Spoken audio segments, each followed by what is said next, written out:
Hello, darkness, my old friend.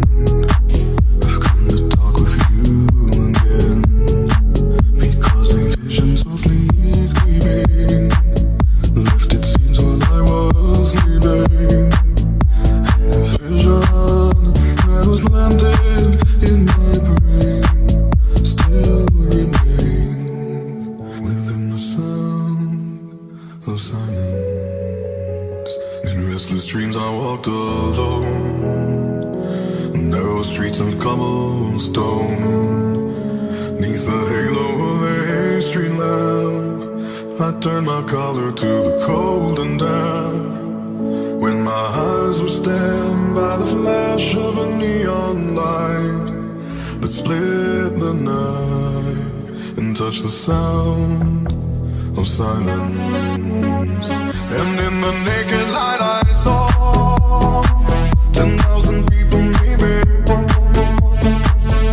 people talking without speaking, people hearing without listening, people writing songs their voices never shared, and no one dared disturb the sound of silence.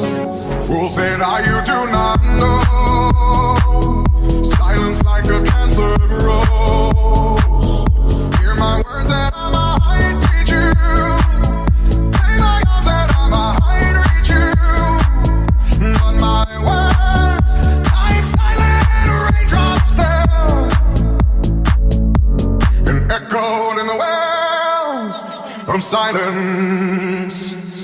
And the people bowed and prayed to the neon god they made.